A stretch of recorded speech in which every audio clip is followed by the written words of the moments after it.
pemirsa, apa kabar? Tentunya Anda berjumpa bersama kami dalam acara yang selalu akan memberikan inspirasi maupun wawasan baru untuk Anda, yaitu Suara Parlemen bersama saya Yusriyanti dan rekan saya. Saya Medi Nugroho. Ayo dong, semangat dong Semangat. Gimana sih, mau bulan Agustus nih? Oh, nggak ada hubungannya. Nggak ada. Maksudnya kan kita kan mau 75 tahun Indonesia merdeka, jadi harus semangat, harus meluangkan semua atau misalnya mengeksplor semua kreativitas yang ada buat negara kita. Semangat. Jangan kalah dengan para pahlawan dulu ya. Oh, iya Kalau para dong. pahlawan dulu kan nggak mengenal bekerja, nggak mengenal jam istirahat, nggak mengenal jam namanya sore ataupun mager gitu ya. Semuanya berjuang untuk kemerdekaannya, nggak mau kita harus ngikutin begitu. Ini karena tagline-nya begitu ya. Semangat Ikutin. gotong royong juga harus dikedepankan nih untuk 75 tahun Indonesia merdeka. Harus begitu. Tapi kamu udah seger kan? Harus seger kan katanya harus seger. Karena udah cuci muka. Harus cuci muka. Yuk pemirsa, pada episode kali ini kami akan memulai acara ini dengan beberapa headline media online yang terbit hingga saat ini. Untuk itu kami akan segera masuk dalam headline media online.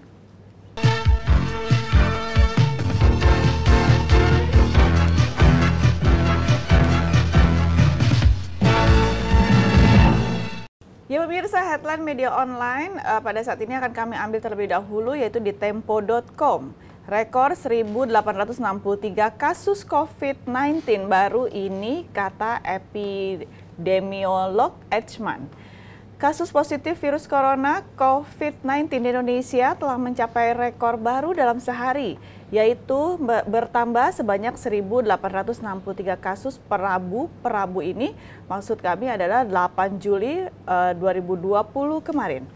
Ahli epidemiologi Iqbal Elyazar menjelaskan pengaruh yang mendorong kenaikan jumlah orang baru yang terinfeksi COVID-19 itu salah satunya adalah karena meningkatnya kesempatan interaksi antara orang yang terinfeksi dengan orang yang belum terinfeksi. Selain itu juga Iqbal menjelaskan pengaruh lain memungkinkan atau kemungkinan berasal dari berubahnya virulensi virus SARS-CoV-2 menjadi lebih ganas, tetapi status ini harus dibuktikan dengan data klinis dan data genetik. Juga perilaku pencegahan jaga jarak aman, pakai masker dengan benar, cuci tangan dengan benar oleh individu dan masyarakat masih tidak maksimal. Nah padahal peraturannya udah jelas loh. Jelas bahwa sekarang sudah mulai meningkat, bahkan untuk kondisi penyebarannya semakin masif lagi. Ini lagi-lagi hati-hati, walaupun pemerintah sudah memberikan instruksi atau kebijakan bahwa ada new normal, tapi lagi-lagi bukan berarti kita bebas. Nah ini kalau dari kesehatan begitu ya. Cuci tangannya aja belum benar. Ya, cuci tangannya belum benar ya. juga ya, jadi makin banyak kayaknya. Pemirsa, yang kedua kami ambil dari kompas.com, yaitu Cina akan bangun 6-8 reaktor nuklir hingga 2025. Cina akan membangun 6-8 reaktor nuklir untuk pembangkit listrik tenaga nuklir atau PLTN mulai 2020 hingga 2025. Asosiasi Energi Nuklir Cina mengatakan total kapasitas terpasang PLTN diharapkan dapat mencapai 52 gigawatt pada akhir 2020 dan pada 2035 total kapasitas terpasang PLTN di Cina diharapkan dapat mencapai 200 gigawatt. Namun ambisi Cina untuk mengembangkan PLTN belakangan ini sendiri menghadapi sejumlah hambatan.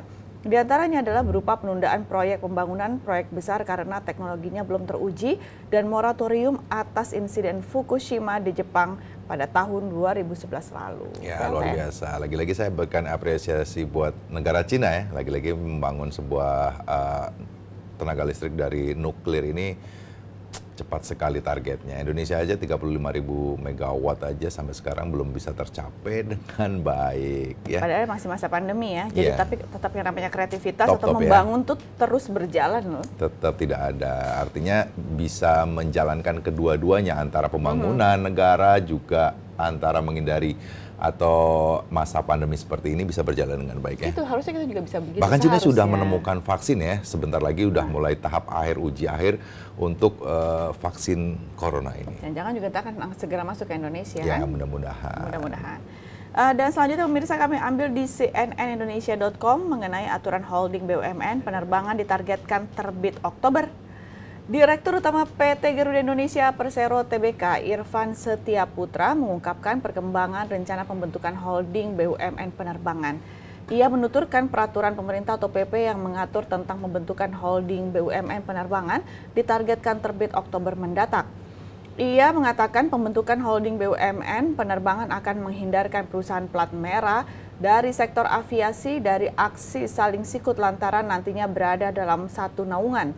Di samping itu, pembentukan holding BUMN penerbangan ini membuat perusahaan bisa fokus mengembangkan bisnisnya. Iya, setuju Benar sekali. nggak? Setuju nggak? Setuju sekali. Jadi artinya kalau misalnya Menteri BUMN akan membuat satu holding BUMN ya untuk khusus penerbangan ini, walaupun rencananya tidak hanya holding BUMN penerbangan, tapi semua holding BUMN yang ada di Indonesia ini menjadi satu naungan ya, payung hukum yang jelas bahwa tidak ada lagi saing menguasai satu bisnis tertentu, misalnya di penerbangan misalnya maskapai-maskapai tertentu yang menguasai penerbangan-penerbangan. Kasihan penerbangannya. Nah, itu jadinya nanti apa? Terlihat pemerataan? Ya, jadi ada pembagian atau pengaturan untuk kapasitas penerbangan ini dalam satu wadah yang jelas ya. Tidak ada penguasaan bisnis tertentu misalnya. Ya walaupun Garuda ini juga BUMN, tapi artinya juga harus mengikuti aturan dari holding BUMN penerbangan itu sendiri dong ya. Ya, jadi nantinya semuanya juga tidak ada satu misalnya maskapai yang misalnya akan jauh rugi lebih banyak misalnya gitu. Karena kan nanti pemerataan juga sudah bisa secara bertahap. Mungkin dibagi nanti untuk pesawat-pesawat jenis kecil akan terbang misalnya di daerah-daerah tertentu. Mungkin yang jenis sudah Boeing bisa harus terbang ke mana gitu ya. Jadi mungkin sudah diatur dengan jelas ini ya. berkaitan dengan rute penerbangan yang ada sampai saat ini ya. Dan pemirsa, itu tadi memang mengawali Suara Parlemen edisi hari ini karena kami memang mengambil dari beberapa headline media online yang terbit hingga saat ini. Dan setelah ini kami akan hadir ke hadapan Anda dengan salah satu tema pada saat ini kami akan mengambil masalah konflik Laut Cina Selatan. Ini konflik terus ada, tapi kita akan bicara masalah mungkin konflik ini masih terus terjadi walaupun masa pandemi masih juga berlangsung. Nggak selesai-selesai. Kalau bicara Cina ini barang-barang Cina, orang protes ada Cina, TKA Cina, perang tapi Cina dagangnya juga perang Cina. dagang Cina, Cina dengan Amerika luar biasa ya Cina ini ya. Dan pemirsa, tapi kami akan jeda terlebih dahulu. Anda jangan kemana-mana, masih bersama kami tentunya di Suara Parlemen.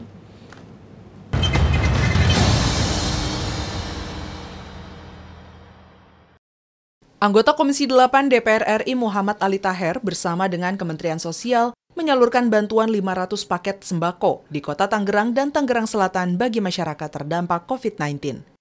Ditemui dalam acara pemberian bantuan sembako, Ali Taher berharap bantuan sembako dan bantuan langsung tunai dari pemerintah dapat membantu mengurangi beban masyarakat. Ali Taher juga mengapresiasi Kementerian Sosial yang selalu melakukan evaluasi pendataan masyarakat penerima bantuan. Kepala Dinas Sosial agar data by name by address ini terus ditingkatkan lagi, updating data lebih cepat, tidak menunggu bertahun-tahun, cukup 2-3 bulan juga bisa dilakukan. Yang paling penting koordinasi antara pemerintah pusat, provinsi dan juga kota kabupaten serta sampai ke bawah itu terus dilakukan. Dan kita juga monitor terus, alhamdulillah. Sementara itu, Sekretaris Ditjen Perlindungan dan Jaminan Sosial Kementerian Sosial Muhammad Royani mengatakan, Kementerian Sosial telah menyalurkan bantuan ke wilayah Jabodetabek, salah satunya berada di Kota Tangerang dan Tangerang Selatan.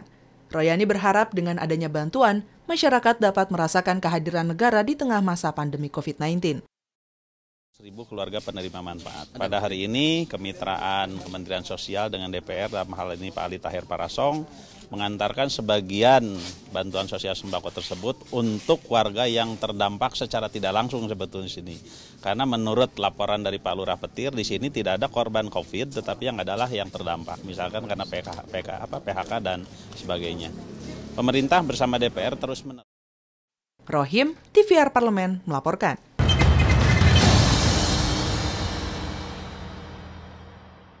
Anda kembali bersama kami pemirsa dalam Suara Parlemen. Pandemi COVID-19 yang saat ini ada hampir di seluruh negara dunia rupanya tidak menghentikan konflik Laut Cina Selatan. Cadangan minyak bumi dan gas alam, sumber daya perikanan yang melimpah, serta jalur pelayaran yang ramai, ini membuat beberapa negara saling berebut. Cina sendiri mengaku sebagai pemilik hampir seluruh kawasan Laut Cina Selatan, sedangkan di kawasan tersebut juga ada negara lain yang memiliki wilayah di Laut Cina Selatan, seperti Vietnam, Brunei Darussalam, Malaysia, Filipina, hingga Indonesia. Konflik tersebut semakin panas saat ini ketika Amerika Serikat ikut turut campur di dalamnya. Amerika Serikat mengklaim bahwa seharusnya China harus terlebih dahulu fokus terhadap upaya internasional dalam melawan pandemi COVID-19 di seluruh dunia. Amerika Serikat sendiri sudah menerbangkan pesawat pembom dan drone mata-mata di atas Laut Cina Selatan yang mereka sebut langkah tersebut harus diambil karena merupakan bagian dari strategi yang lebih luas untuk mempertahankan misi pengawasan dan pencegahan di wilayah ini. Wah, ini kok jadinya ujung-ujungnya adalah China dan Amerika lagi. Cina selalu ingin menguasai Laut Cina ya. Padahal di situ ada Brunei, ada Vietnam, bahkan ada Indonesia kalau kita bicara. Iya. Agak lebih bicara dengan sumber daya alam yang ada di Laut Cina ini, terutama di Natuna kalau kita bicara laut, ini kan luar biasa ya isinya. Padahal kan sebenarnya untuk batas-batas dari masing-masing negara sudah ada dong. Sudah ada, tapi kan klaimnya berbeda-beda bahwa ini batas Cina, ini batas Indonesia. Menjadikan hal yang selalu diperebutkan hingga saat ini. Tapi ramai tadi ya kalau Amerika juga ternyata intervensi juga sudah masuk aksi di dalamnya. Tapi kalau misalnya memang Indonesia sendiri, pemirsa lebih memilih untuk mengambil jarak dalam konflik tersebut. Disebutkan oleh Menteri Luar Negeri Retno Marsudi bahwa Indonesia tidak memiliki sengketa wilayah kemaritiman dengan Cina di Laut Cina Selatan. Nah, jadi sebenarnya Indonesia ini sudah punya sikap untuk masalah konflik yang memang sampai saat ini belum kunjung usai. Ya, Indonesia masih mengambil jalan damai atau adem-adem saja. Walaupun kemarin sempat ya pada saat misalnya para pelaut-pelaut Cina yang sudah mulai melewati batas di pelautan Cina, beberapa kapal perang Indonesia sudah mulai siap siaga ya. Artinya ada satu kedaulatan yang diberikan oleh negara Indonesia untuk bahwa ini loh gitu, kita loh gitu kan, bahwa tidak boleh semena-mena masuk ke wilayah Indonesia. Betul, tidak boleh semena-mena. Pemirsa, informasi yang berkaitan dengan tema ini masih akan kami lanjutkan setelah jeda berikut ini. Jangan kemana-mana, masih bersama kami tentunya di Sara Parlemen.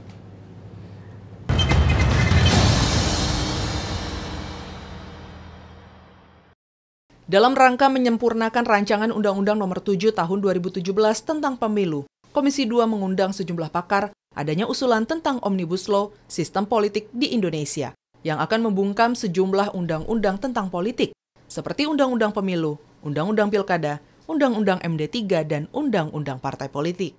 Anggota Komisi 2 DPR RI Mardani mengatakan, penerapan angka ambang batas pencalonan presiden atau presidensial threshold sebesar 20% pada pemilu 2019 lalu hanya melahirkan 2 pasangan calon presiden dan menimbulkan perpecahan di tengah masyarakat, serta terjadi polarisasi yang berkepanjangan di tengah masyarakat. Proses teknokratis dan kapasitas harus mulai lebih dikedepankan ketimbang proses atau prosedur untuk mengakomodasi semua ya. Sehingga yang terjadi, yang terpilih atau dalam demokrasi menghasilkan orang-orang yang capable, yang punya kapasitas dan bisa membawa Indonesia menjadi lebih sejahtera. Anggota Komisi 2 DPR RI Syamsur Rizal mengatakan, dengan diturunkannya ambang batas presidensial threshold, masyarakat dapat lebih berkonsentrasi untuk mengangkat gagasan calon yang diusung sebagai strategi pemenangan karena peluang munculnya calon-calon yang berkualitas dan memiliki gagasan menjadi terbuka lebar. Mungkinkah sistem demokrasi Indonesia ini mampu mengangkat kesejahteraan rakyat? Bagaimana bisa demokratisasi itu bisa mengangkat harkat martabat bangsa Indonesia dan mensejahterakan rakyat Indonesia? Andri, TVR Parlemen, melaporkan.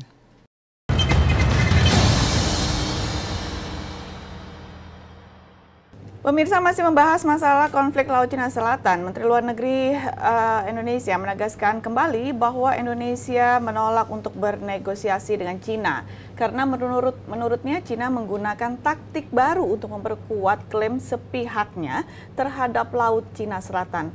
Sejumlah analisis internasional menyebutkan pemerintah Presiden Xi Jinping mengerahkan ratusan kapal-kapal ikan Cina yang dikawal kapal penjaga pantai ke Laut Cina Selatan untuk memperkuat klaim historisnya di perairan kaya sumber daya alam itu.